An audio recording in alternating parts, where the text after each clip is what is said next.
Statistics के बारे में आज बात करेंगे। अब आज जो हम डिस्कशन करने वाले हैं, ये जो आगे डिस्कशन करने वाले हैं, वो हम मेजर ऑफ डिस्पर्जन की बात करेंगे। तो पहले आपको बता दूं, हम लोग ने जो डिस्कस किया है ऑलरेडी, जो आप जानते हैं, वो ये है कि हम या तो डेटा मतलब वैल्यूज़, कुछ नंबर्स होंगे, और इसको डेटा को हम या तो ग्राफ से शो करते हैं या इनको हम टैबुलर फॉर्म में शो करते हैं, मतलब टेबल फॉर्म में। तो इससे क्या होता है कि हमको इस डेटा के बारे में कुछ पता चल जाता है, इसके कुछ फीचर्स पता चल जाते हैं। ये तरीका है इसको दिखाने का। इसके अलावा हमने ये भी देखा कि भाई किस तरीके से हम, अगर हमारे पास डेटा है, जैसे एक 100 डेटा, जैसे 1 2 5 ऐसे करके, अगर मान लीजिए 100 नंबर्स है। अब इसमें हमने ये देखा कि भाई किस तरीके से हमको एक सेंट्रल वैल्यू निकाल ले। इतने सारे नंबर को हम कैसे जाने? अगर ये तो 100 है तो ठीक है, 1,00,000 1 करोड़ नंबर है तो क्या करेंगे? तो इसके लिए एक ऐसा नंबर हमें दे दीजिए जिससे हमें पता चल जाए कि नंबर कहाँ है, किस वैल्यू के करीब है। तो इसी को हम कहते थे सेंट्रल टेंडेंसी। सेंट्रल टेंडेंसी मतलब इसका एक ऐसा नंबर निकाल लिया जाए जो सारे नंबर को रिप्रेजेंट करता हो। तो उसके लिए हमने क्या किया था, ये बेसिकली सेंट्रल टेंडेंसी जो था उसमें हमने मीन निकाला। एक मीन जरिया है जिसको हम अर्थमेटिक मीन भी कहते हैं। अरिथमेटिक मीन लिख देता हूं मैं, क्योंकि ये हमने काफ़ी निकाला हुआ है। अर्थमेटिक मीन हो गया, मीन अर्थमेटिक मीन एक ही बात है। मीडियन होता है, ये मीडियन होता है, मोड होता है। तो ये तीनों ही जरिया है कि हमारे पास एक नंबर हो, वो नंबर की लिस्ट हो, उससे हम किसी तरीके से ये पता कर पाएं कि भाई कोई एक सिंगल फिगर हमें दे दो, कोई एक नंबर दे दो, और इस नंबर से हम पता कर पाएं कि भाई ये जो नंबर है, ये इतने सारे नंबर्स में एक नंबर अगर हमें मिल जाए तो बता सके कि हाँ ये नंबर इस सारों को रिप्रेजेंट कर रहा है। लेकिन बात ये आती है कि ये जो सेंट्रल वैल्यू या सिंगल, इसको मैं सेंट्रल वैल्यू लिखता हूं, ये जो सेंट्रल वैल्यू है या सेंट्रल टेंडेंसी है, ये कई बार हमारी जो इंटरप्रिटेशन है या फीचर्स हैं जो हम जानना चाहते हैं उसको ठीक से नहीं बता पाता। हमें ये नहीं बता पाता कि नंबर कितने स्कैटर्ड है, कितने स्कैटर्ड है, या ये कह सकते हैं कि इस किसी एक, ये जो सेंट्रल वैल्यू बताई है उसके कितने इधर उधर बिखरे पड़े हुए हैं। स्कैटर मतलब यही है। अब थोड़ा सा आपको समझ में नहीं आ रहा होगा कि स्कैटर्ड मतलब क्या होता है, तो चलिए मैं आपको एक एग्जाम्पल लेके बताता हूं ताकि आपको समझ में आ जाए कि समस्या क्या है और इस समस्या का निदान हम कैसे पा रहे हैं, जो आज हम डिस्कस करने वाले हैं। चाहे वो रेंज हो, चाहे वो मीन डेविएशन हो या स्टैंडर्ड डेविएशन हो। तो आपको पहले समस्या सामने समझाता हूं, आपको क्लियर समझ में आ जाएगा। अब देखिए, मैं आपके सामने 3 डिस्ट्रीब्यूशन रख रहा हूं, 3 नंबर्स रख रहा हूं। ओके, अब आप देखिए, सबसे पहला नंबर है 1, केवल 5 नंबर लेते हैं, 1 5 9 13 और 17, 5 नंबर हैं ये। एक और लिस्ट ले ली जाए, 3 6 9 12 15। ये बड़े मतलब दिमागी तौर पे हम लोग ने ये 3 जो लिस्ट बनाई है, ये थोड़ी सोच समझ के बनाई है। देखिएगा कैसे, 7 8 9 10 और 11। अब सबसे ज़रूरी बात इसमें जानने की ये है कि इन सारे ही जो ऑब्जर्वेशन देख रहे हैं, इन सब का मीन और मीडियन दोनों ही 9 है। एक निकाल के दिखा दूं क्या? चलिए, 1 + 5 होता है 6, 6 + 9 हुआ 15, 15 और 13 हुआ 28, और 28 और 17 कितना हो गया आपका? ये हुआ 7 5, ये आया 4, और 1 2 3 4 5 ऑब्जर्वेशन है, 5 से डिवाइड कर दीजिए। सबको ऐड करके मतलब टोटल एडिशन हुआ 45, नंबर ऑफ ऑब्जर्वेशन है 5 ये, तो डिवाइड कर दीजिए, आपका आ गया ये 9। ऐसे ही आप इसको भी ऐड करेंगे, इसको भी ऐड करेंगे, डिवाइडेड बाय 5 करेंगे तो आपको यही आएगा। ओके, क्लियर हो गया? मतलब कहने का मतलब मीन और मीडियन हम कई बार निकाल चुके हैं। तो ये लिस्ट, पहली लिस्ट, दूसरी लिस्ट और तीसरी लिस्ट, ये तीनों लिस्ट जो मैंने आपको बताई है, वो तीनों की तीनों लिस्ट ये बताती है कि मीन मीडियन सेम है। तो ये अगर आपको मैं ये नंबर हटा दूं, ये नंबर को मैं गायब कर दूं, ये तीनों नंबर को गायब कर दूं, तो आपको क्या पता चलेगा कि भाई ये मीन मीडियन कहाँ से आया है? नहीं पता चल पाएगा ना। अब आप देखिए कि दिक्कत कहाँ आ रही है। दिक्कत कहाँ आ रही है, इसका एक नंबर लाइन बना देता हूं मैं। ये जो है, चलिए सबको हम 0 से शुरू कर देते हैं।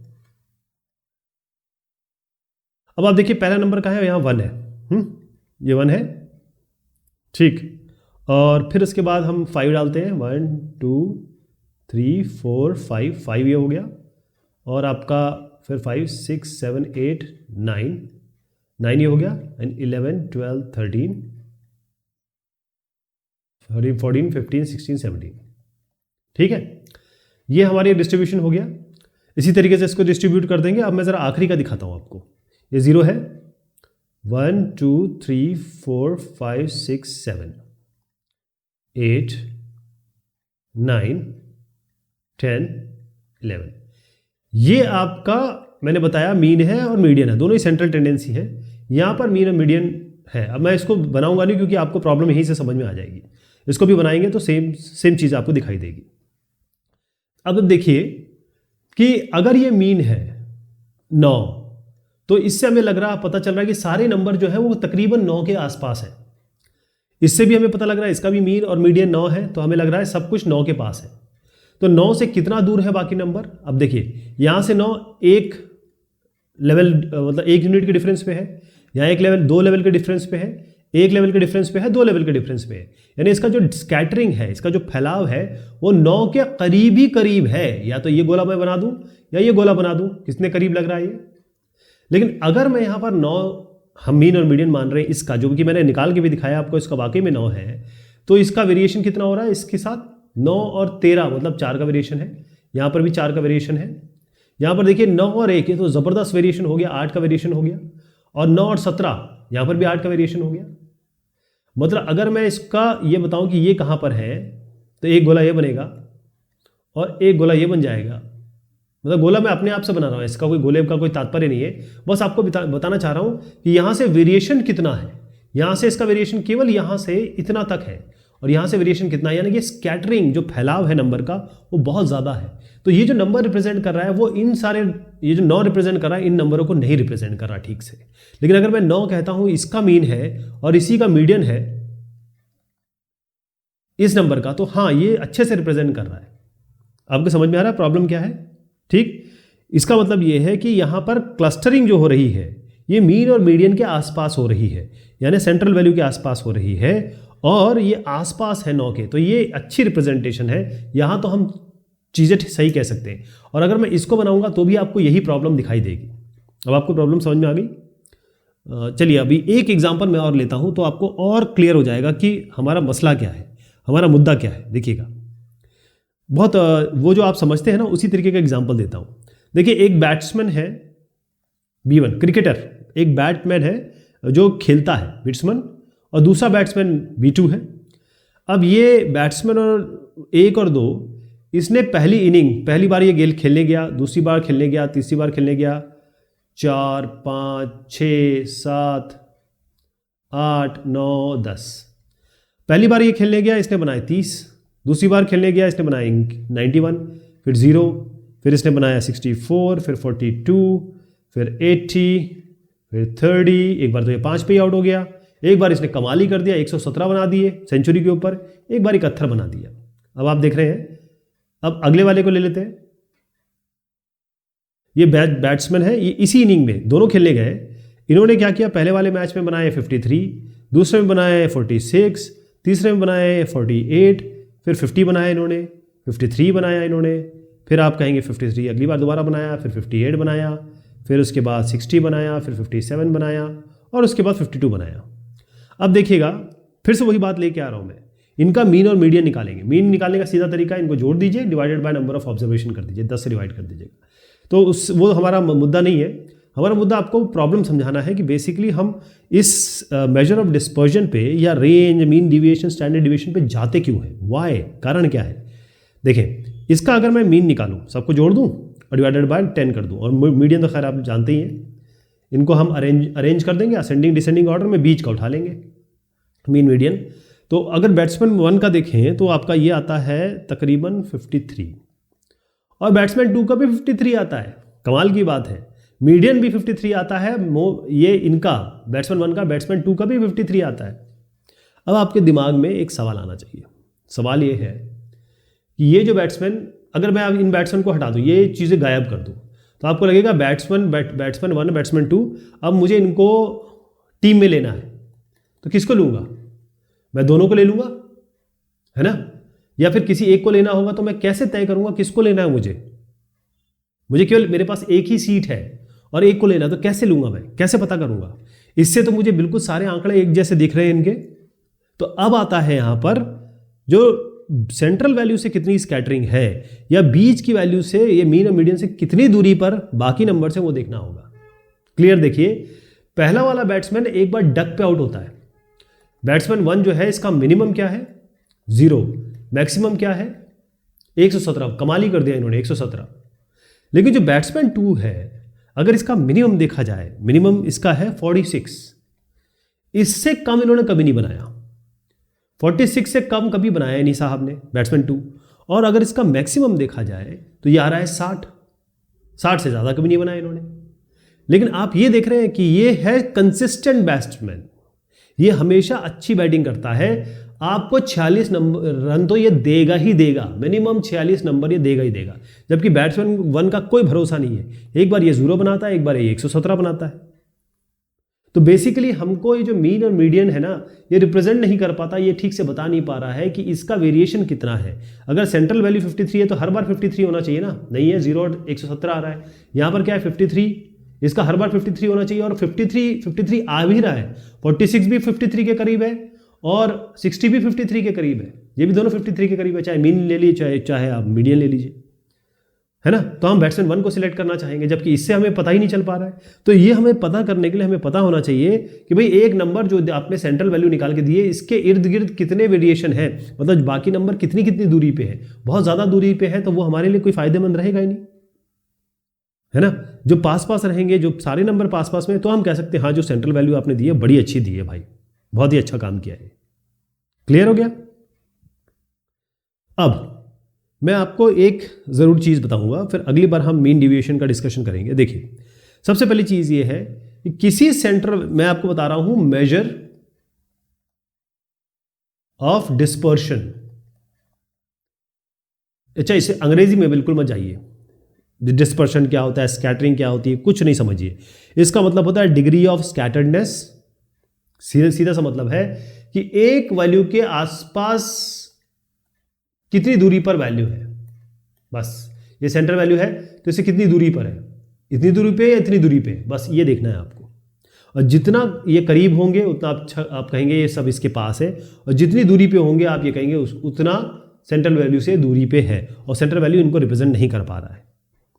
तो हम क्या करेंगे? मेजर ऑफ डिस्पर्शन निकालेंगे, कितनी दूरी पर सेंट्रल वैल्यू से, जो एक्चुअल वैल्यू हमको आपने ला के दी है कि ये 100 वैल्यू है, ये इसकी एक वैल्यू उठा के रख लीजिए और इसी से सारे को रिप्रेजेंट करेंगे। तो हम क्या करेंगे? Measure of dispersion. Measure of dispersion निकालने के कई सारे तरीके। सबसे पहला तरीका है रेंज, ये मैं अभी आपको बताऊंगा। दूसरा तरीका है क्वार्टाइल डेविएशन। क्या है? क्वार्टाइल डेविएशन, इसकी चर्चा हम नहीं करेंगे। तीसरा, मैं आपको सारे बता रहा हूं, आपको याद रखने हैं। तीसरा है मीन डेविएशन, और चौथा है इसमें स्टैंडर्ड डेविएशन।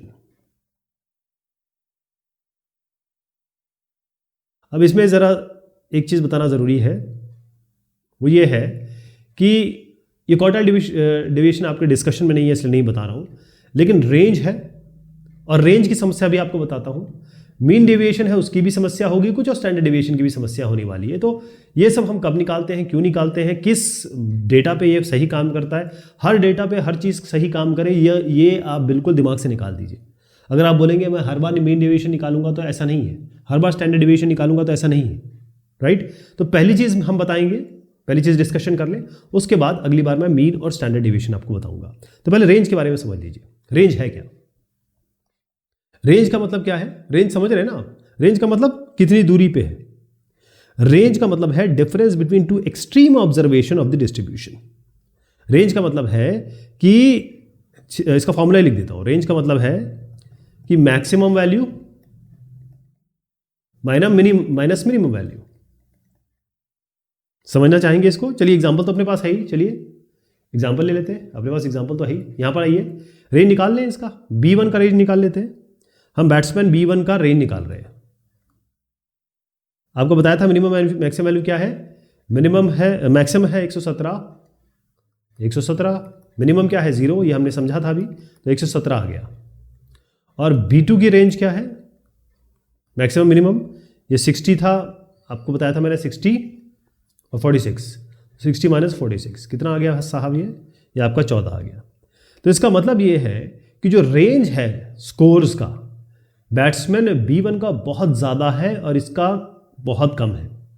इसका मतलब ये है कि बैट्समैन B1 का जो स्कैटरिंग है, डिस्पर्शन है, लेवल ऑफ डिस्पर्शन है, मेजर ऑफ डिस्पर्शन है, ये बहुत ज़्यादा है, जबकि इनका बहुत कम है। ओके, समझ लीजिए कि जो रेंज है ये सबसे क्रूड, सबसे सस्ता मेथड कह सकते हैं आप, मार्केट में है, जिससे आप मेजर ऑफ डिस्पर्शन निकाल सकते हैं। वो लेकिन ये डिस्पर्शन आपके सेंट्रल वैल्यू से नहीं निकाल रहा है। क्यों? अब आप खुद देखिए कि इसने मिनिमम मैक्सिमम लिया है ना, इसने कोई सेंट्रल वैल्यू से तो लिया नहीं। तो इसका मतलब ये है कि वेरिएबिलिटी ये आपको डिफरेंस के तौर पे बता रहा है कि भाई मैक्सिमम मिनिमम के बीच का डिफरेंस हम आपको बता रहे हैं। इसने सेंट्रल वैल्यू कहीं यूज़ की? नहीं यूज़ की। इसने सेंट्रल वैल्यू मतलब मीन होना चाहिए, मोड होना चाहिए, कुछ तो होना चाहिए, या मीडियन होना चाहिए। सेंट्रल वैल्यू से तो इसने किया ही नहीं। ये आपको एक रफ आइडिया दे देगा, रेंज आपको एक रफ आइडिया दे देगा, कि भाई ये इसका मेजर ऑफ डिस्पर्शन है। लेकिन ना ये मीन यूज़ कर रहा है, ना मोड यूज़ कर रहा है, ना मीडियन यूज़ कर रहा है। यही समस्या है। इसी समस्या को दूर करने के लिए हम किसके पास जाएंगे? मीन डेविएशन के पास और स्टैंडर्ड डेविएशन के पास। ठीक है जी। तो ये स्टैंडर्ड डेविएशन, और डेविएशन का मतलब क्या होता है? डेविएशन का शाब्दिक अर्थ का ही मतलब होता है कि किस एक्चुअल जो चीज़ है उससे आप कितना दूर जा रहे हैं। डेविएशन मतलब आपने, जैसे आपका ये रास्ता है, आपको यहाँ जाना है इस जगह, और आप चले गए इधर, तो आपका डेविएशन कितना है। लेकिन अगर आप इधर चले गए तो आपको पता रहेगा कि अरे यार कहीं ना कहीं मैं रोड पकड़ के यहाँ चला जाऊँगा, तो यहाँ डेविएशन ज़्यादा है। अगर आप यहाँ भी पहुँच गए तो ऐसे जाना पड़ेगा। डेविएशन मतलब एक्चुअल वैल्यू से कितनी दूर पे हैं आप, कितनी दूरी पे हैं। तो अगली बार हम मीन डेविएशन और स्टैंडर्ड डेविएशन की बात करेंगे। ठीक है, तब तक के लिए शुक्रिया, मेहरबानी आप सभी की।